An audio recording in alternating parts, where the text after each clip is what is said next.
we can bust a river line again. Dumping from chemicals, no, we not in that. Washing cars up the stream, no, we not in that. Let's clean up pollution. We have a solution. Make so for river the envy of the nation. I tell you, please keep the river clean. I beg you, please keep the river clean. No more trash in the water. Keep the river clean. Let we preserve for the future. Keep the river clean. Hey, tell your neighbor, tell a friend, can't let it continue again. It's our responsibility to protect the environment. A heavy river is heavy you. And Mother Nature calling out to you. I tell you, sand mining river beds, no we not in that. Ross who wage in these streams, no we not in that. Let's clean up pollution. We have a solution. Make super everybody envy of the nation. I tell you, please keep the river clean. I beg you, please keep the river clean. No more trash in the water. Keep the river clean. Let me preserve for the future. Keep the river clean. You're so fresh. Keep the river clean. Keep the river clean. Farmers, keep the river clean. Keep the river clean. Hoteliers, keep the river clean. Keep the river clean. Businesses, keep the river clean. Keep the river so fresh. Please keep the river clean. I tell you, please keep the river clean. No more trash in the water. Keep the river clean. Let me preserve for the future. Keep the river clean. Hey.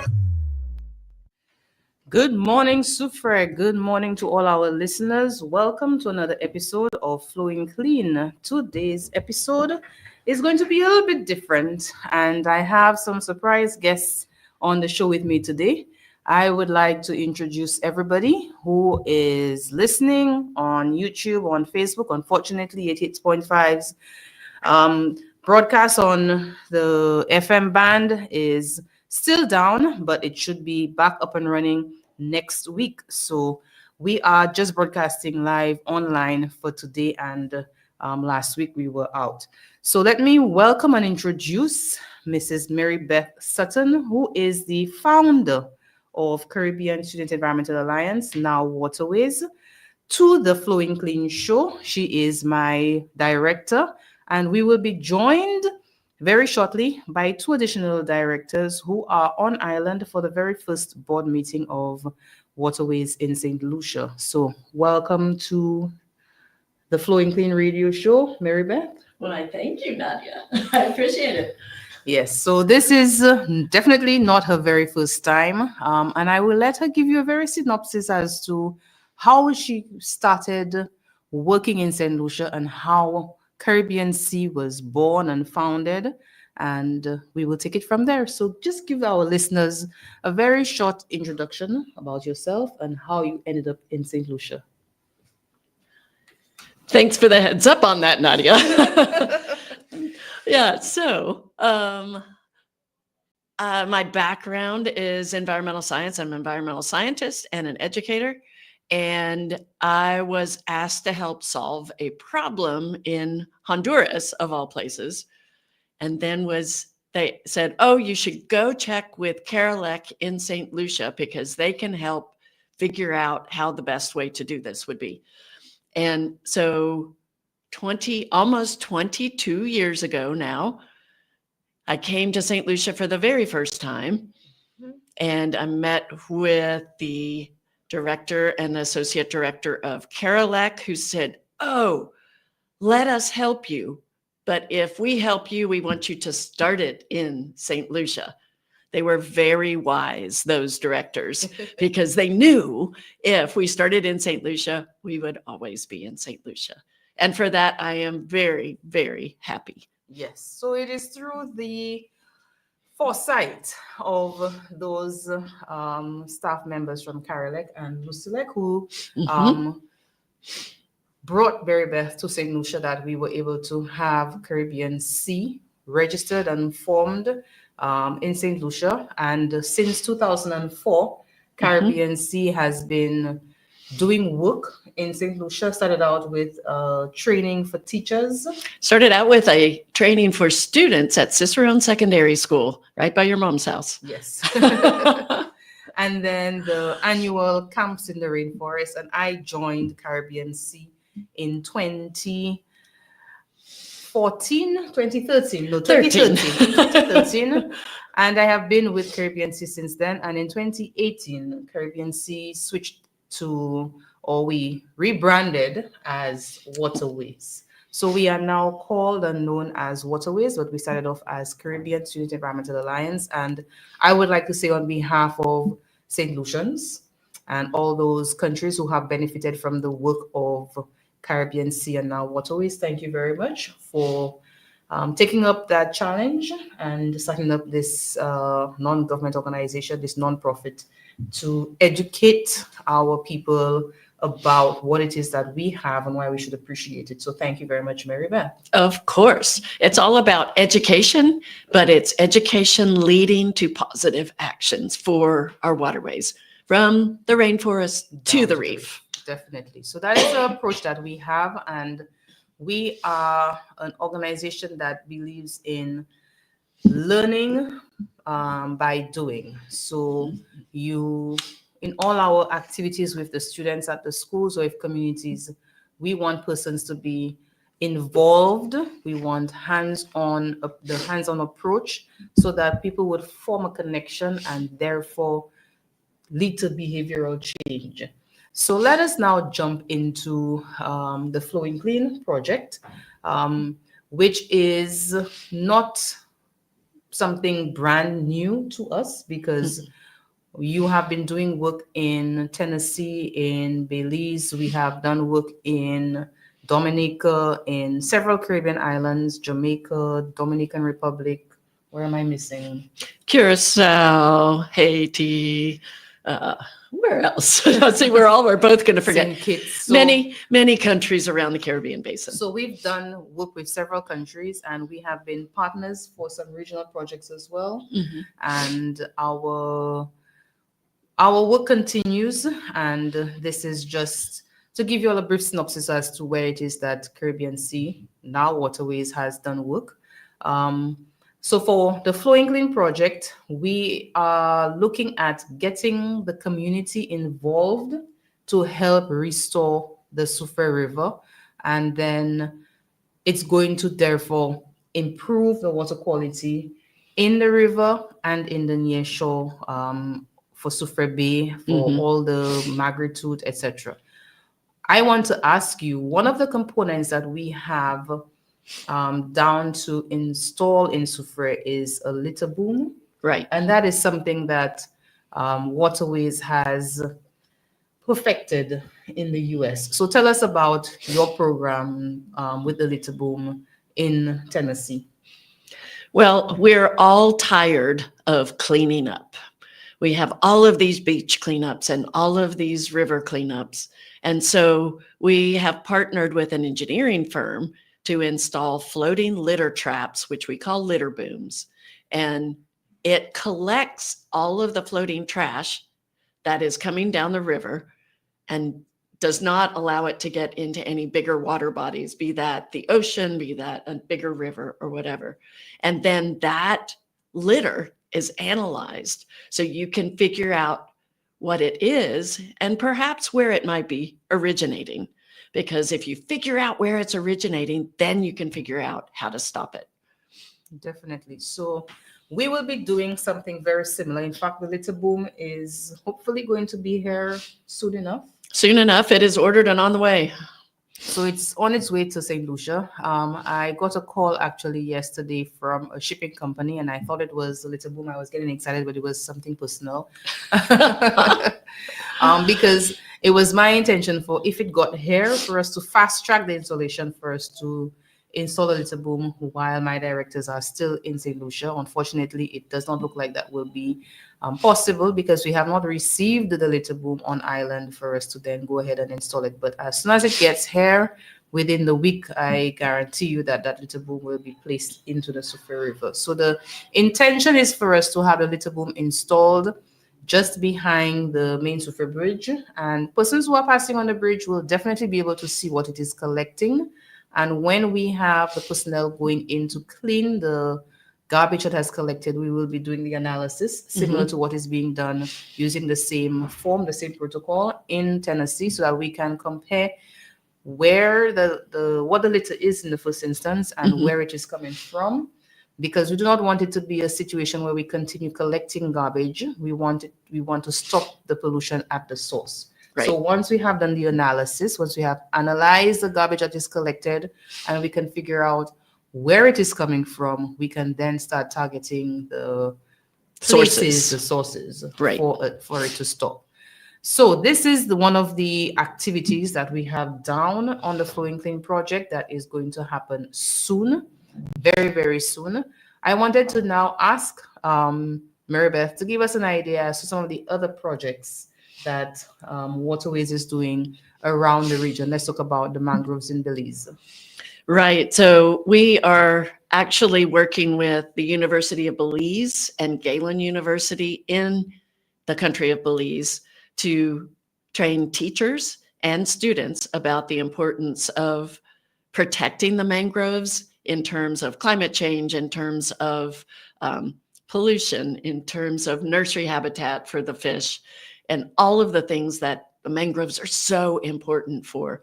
And that resilience to the changing climate and the changing storm structure and precipitation patterns is really important. Both the riparian zones on the sides of the river and the mangroves. So we are working with inland.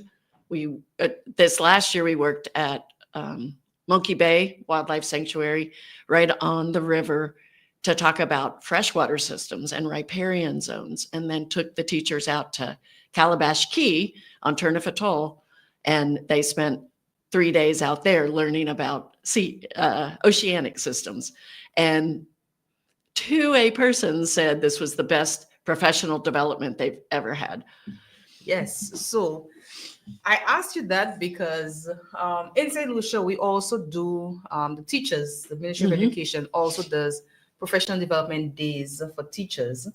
And it struck me that in Saint Lucia, a lot of the teachers are teaching subjects or teaching topics from the syllabus, and they don't have a personal experience with it. Yeah. So I have had a couple of schools ask me to conduct trainings for their teachers during their professional development days, which I have done. But they're doing their PDDs within the schools. They're still in a classroom setting. So I have been discussing with a couple of the principals to take the teachers on a field tour. trip. Yes. Because I bring the students on tour with me. So we go to the mangrove in Makote, or we go to Grand Eden for us to see different things. We go different areas. Those in Castries, I take them to the mangrove in Marigot. But a lot of the teachers have never gotten that experience. Never done that for themselves. So the teachers whose classes I bring, they always tell me, Miss, I'm learning along with my students. So maybe you should do something with the teachers, and which is something that you first started out with in Saint Lucia, right? Training the teachers so that they can go back into the classrooms to teach. That is something that for this next term and the third term, looking at working with the district education office for us to organize field trips, PDDs for the teachers. So I think that's a great idea. They can get to experience that as well. So we want to do a Ridge to Reef tour with the teachers within the Soufrière watershed, so that will be part of our project in teaching the teachers so that they can better teach the students. So right now I'm working with several teachers, grade 6 teachers in different schools on the SBAs. And that is something that even when I go out on tours with them, for the students to get the research or to get the data that they need for their projects, the teachers are also learning as well. Right. Because we tend to think that the teachers know everything, but you'd be surprised as to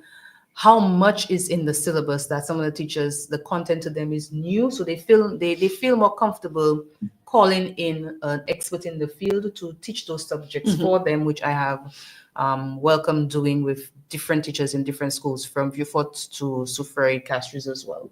But let's empower the teachers.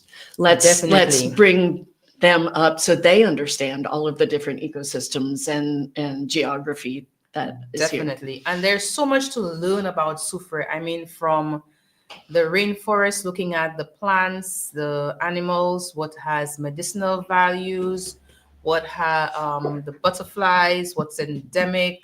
There's Birds. so much to learn about Saint Lucia for us to appreciate that typical Saint Lucians do not even know about. Ordinary Soufrians would pass by the river and see birds. I have a group of students right now. Every single Wednesday, they go out with one parent who is in the a parent of the student who's in the group looking at the migratory birds in the Soufrière River. And it has been eye-opening for the parent. The students now know the birds. They can tell you the names of the birds just by looking at them. But anybody else would look at them and ask them, what are they doing by the river? Like, what are you looking for? So for me, every time I take children out, it's a source of personal gratification for me to see that we're teaching children to appreciate what we have, and the majority of the community is not even aware of. So we're trying to raise the awareness through different means. So awareness into action. Definitely. So if you do not know that those birds, those animals, those butterflies are around, how can you appreciate and for you to try to protect it? Because we have some birds the numbers are going down, the populations are declining, same thing for the butterflies. In fact, all of our fauna, our animal species in St. Lucia, some of them are threatened that we need to take action to protect. So let me now welcome, I'm sure you can see, those of you who are viewing on YouTube and Facebook, we have a new person who just joined us. Let me introduce Stacy, who is one of our board members. Let me let her introduce herself very briefly. Good morning, Stacy. And good morning to you, Nadia. I'm Stacy Lightfoot from Chattanooga, Tennessee, proud board member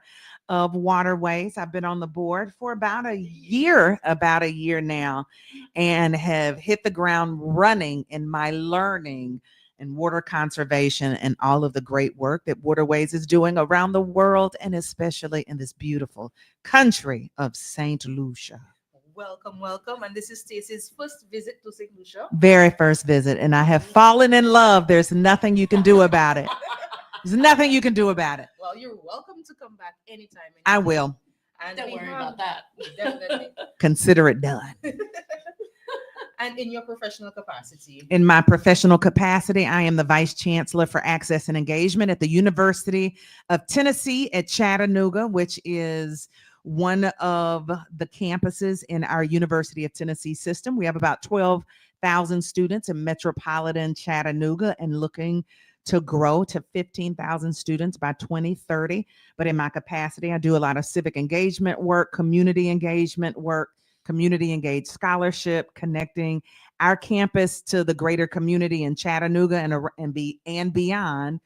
We also provide scholarships and professional development opportunities and grants for students to travel, faculty and staff members to travel, but also to do this type of community engaged scholarship. So as I am walking around St. Lucia, I am thinking of ways of bringing UTC students and faculty here to work with WaterWays, to learn how we can use our expertise in learning to, bring it here, maybe bringing some of the engineering students here or the nursing students here, and even bringing some of your community friends to Chattanooga. But yeah, I do a lot of community engagement work, tons and tons and tons. Definitely. She's amazing. Oh, thank you. So I am very, very happy to hear that. Mary Beth just gave me a little synopsis of this morning, and that just raised my interest very, very. I can't wait. I have so many ideas right now. So many. Yes.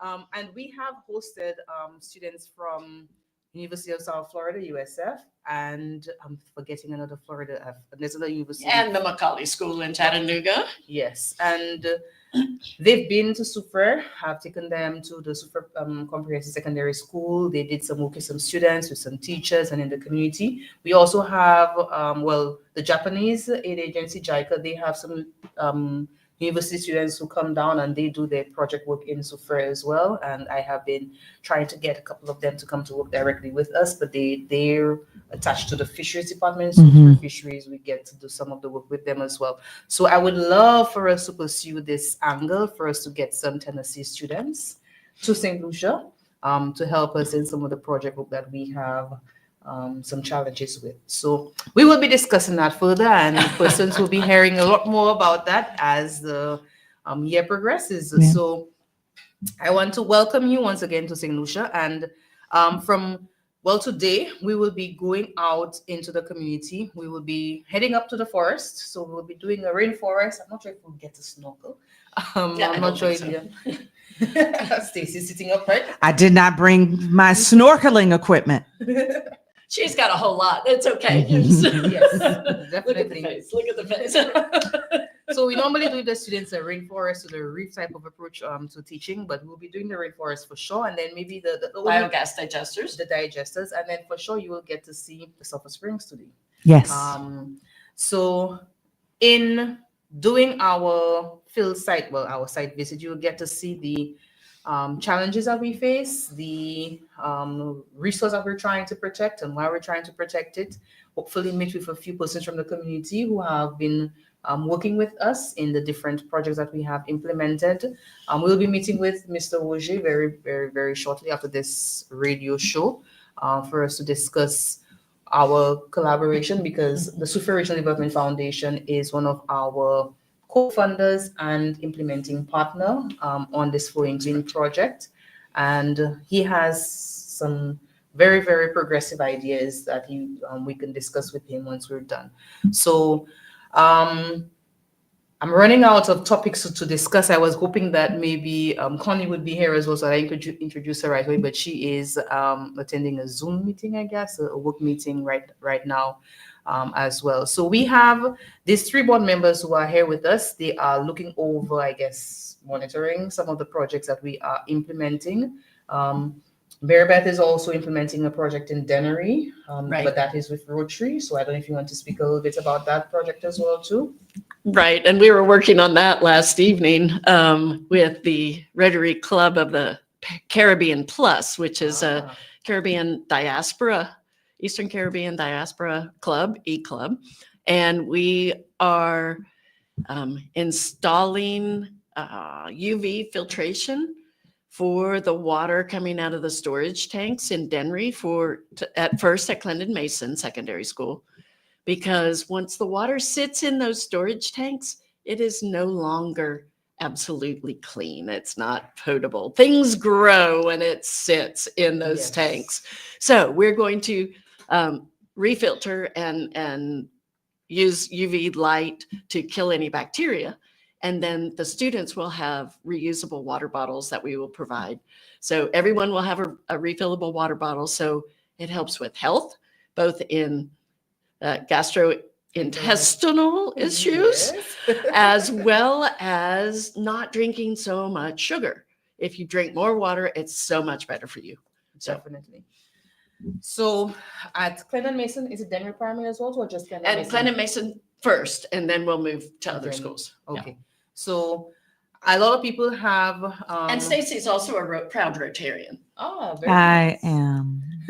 Had a great time yesterday I can imagine. putting the stickers on the bottles. Hundreds of bottles. Yes. So we have a lot of households who have these black water tanks for water storage at their homes, and a lot of people are not aware as to what they need to do to the water and how they should be plumbing the water tanks to their homes. The water tank should not be you fill it up and then you turn it off when it's full, and when you have no water from Wasco, then you turn it on. It should be continuously flowing. So I'm going to be bringing on one of our shows, actually, Water Resources, who will be speaking about steps person should be taking, as well as Wasco, to ensure that the water that they have in their water tanks is safe for drinking. Right. So Good you're idea. supposed to be adding chlorine. You should be chlorinating the water. Some people are, I know 2 households, 2 persons in Saint Lucia who are completely off of Wasco. All their water is from rainwater. So Dr. Kim Newton, she's completely off grid. So she has a complete system at her home with UV filtration with the normal filters, but she has additional UV filtration to kill off any bacteria.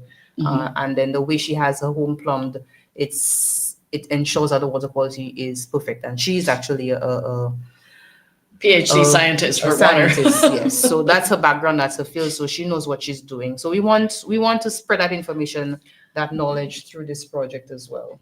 Can I go back to a discussion we were having earlier? Go ahead. Because you said one of the first projects we did was doing teacher training.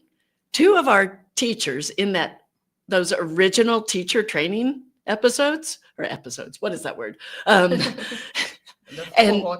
the cohorts, two of them now have their PhDs in water science. One is Dr. Marcia Serval, and the other is Dr. Kim Newton-James. Yes. And we just found out that one of our students from our annual Rainforest camps is now pursuing his PhD.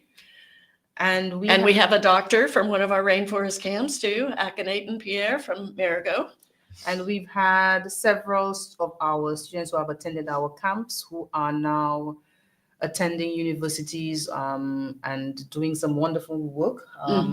We have, oh goodness, I forget his name. He was so taken with our snorkeling that he pursued marine biology as his master's. I think he's probably doing his PhD work now, but I think he is running the marine park in St. Croix. Oh, fantastic. Right now. So that is Mr. Evelyn's son. I keep forgetting his name. And then, of course, there's Yasmin. There's Yasmin and Saint Lucia. Our Chevening scholar and star. Definitely. We have had several of our students who have attended our camps, who are now professionals in fields related to what we taught them. It sparked their interest and they pursued that as professions. And I am very, very, very happy about that. All right. It shows the impact that we have had long term. And we are now bringing on, every year we have a new group of students. And we have clubs at several schools. I mean, Colleen is doing great work in Bexon. She's in the Shock River watershed. Definitely in Babonneau Secondary. Thanks to Coca-Cola. Yes. So Coca-Cola Foundation funded the very first litter boom installed in Saint Lucia. It's installed in the Shock River. And the one that we will be installing in Soufriere is going to be the second one. And I also have two other ministers who are interested in getting litter booms installed in their rivers. So let's talk. Definitely. So we already met with Minister King, who wants one for Leclerc, as well as two ministers who are interested who want one for the Castries River as well. So, and what we need to think about is a master plan for litter reduction. That's what we're starting to work on in Tennessee too, to look at what the various means are to reduce the litter load to our rivers and streams and the ocean. And that's what I love about the skit that the Soufriere Action Theatre put together, in that skit, we are brought back to the uses of the river way back when, all the different plants and animals that were found in the river in abundance, and to call on people's action for them to play their part in reducing the litter, because it is not coming from the sky. It is personal actions on land that are impacting.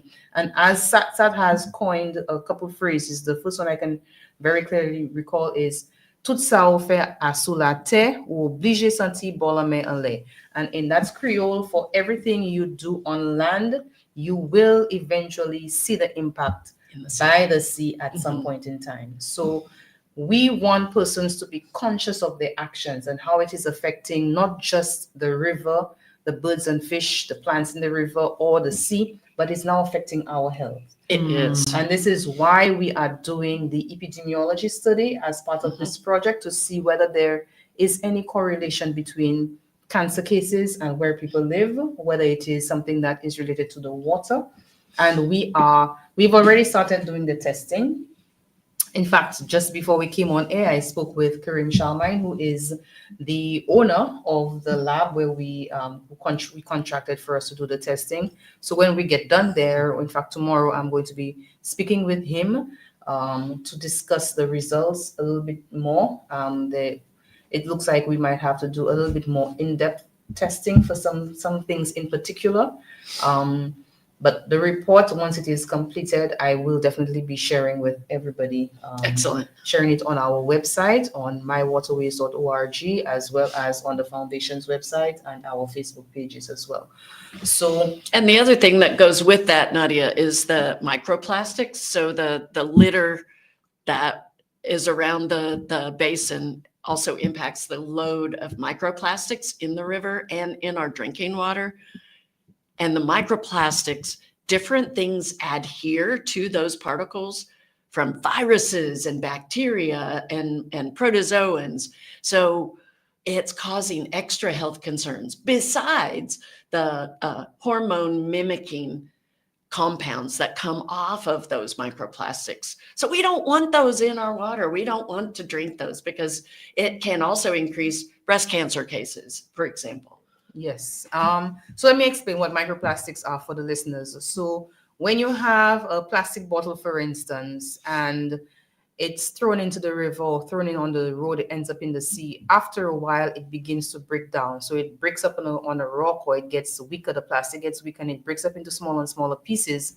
So microplastics are the tiny pieces of plastic that you cannot see with your naked eye. You need a microscope to see it. Mhm. And we are beginning to see microplastics in almost everything in nature. So, And our human bodies. and in the human body as well, yes. So birds in their stomachs, there's Fish. countless thousands, hundreds of thousands counts of microplastics. We did some testing for fish a very long time ago, over 10 years ago, in fact. And we took fish samples from different ports in Saint Lucia, different countries in the Caribbean. I'm not quite sure how many islands, and those were sent to a lab in the University of St. George's, Grenada. Mhm. And every single fish that was cut open, they found microplastics in their intestines. Every single fish. Wow. So for us, And that was 10 years ago. it is a cause for concern. So we really need to start thinking that when you drop something, when you throw something away and you don't dispose of it properly, it is going to affect somebody down the road. It might not be affecting you, but something that somebody littered 10 years ago will now be affecting you. So we definitely need to start thinking of litter not just as it being unsightly, but the health impact that it has Exactly. on us. Now, we've been talking for so long that we are now at the half-hour mark of 11 o'clock. It's now 11:05, and we have gone past our allotted Oh, wow. 30 minutes. I'm going to now give you, both of you, Stacy and Marybeth, a chance to say any final words, maybe about WaterWays projects, or what you hope to see happening with WaterWays in St. Lucia in the next coming years. I'd like to say that I think Soufrière itself is the place that could, in the country and the Caribbean, because of your tight-knit community, could really lead the way to showing others how to care for the river, and the river all the way down to the sea.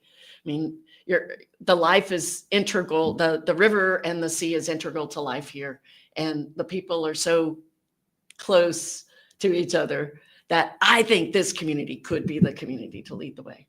And I love Wonderful. watching what you're doing, and I'm so proud of everything you're doing. Thank you. And Stacy? I am blown away. I am blown away at a couple of things. I'm blown away at your knowledge, Nadia, and love for this community and country. I am blown away by Mary Beth and Mary Beth's connection, long-term, long-standing connection to this country and community. And as much as I have heard about WaterWays, to see the work in action during my 7-day excursion experience here has been life-changing for me. So much so that I want to do more. Being on the board is one thing, and it's a big thing because if I wasn't on the board, I wouldn't be here. But just finding ways to connect our worlds even closer is just something that I'm gonna kind of walk away with and noodle on a little bit more. But I'm just really proud of the work that you both have been doing with students and with teachers and with the community to change lives and ultimately save lives. So thank you for allowing me to see it, feel it, touch it, breathe it, witness it. Yeah, Definitely. it's magical. So glad to have you here. Yes. Thank you. Yes. And I'm Happy hoping that birthday, you- Mary Beth. Happy birthday. Yes. I was leaving that for last. Girl, I didn't know. I was leaving that for last, and I would, since you jumped the gun, I was just going to say yes. So today is also Mary Beth's birthday. So join me in wishing her a very, very happy birthday. It's not the first birthday that you have spent in Saint Lucia. No, it is not. And I hope today is going to be extra special, and we will be heading up to Graniden, where you will be treated. So Oh, I'm so excited. I Awesome. love Brandy. yes. So Sylvanus, here we come.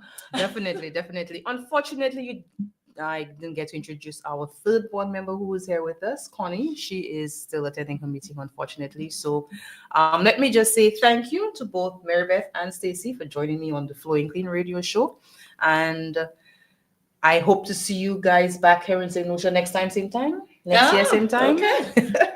There we go, Stacey. Yep. We have our date. That's it. Definitely. So we are going to be signing off for today and wishing everybody a very, very safe week. Have a very blessed Tuesday and enjoy the rest of the week. Thank you. Boy, this the message. You're so fresh. I tell you, keep the river clean, keep the river clean. Keep the river clean, keep the river. I tell you, please.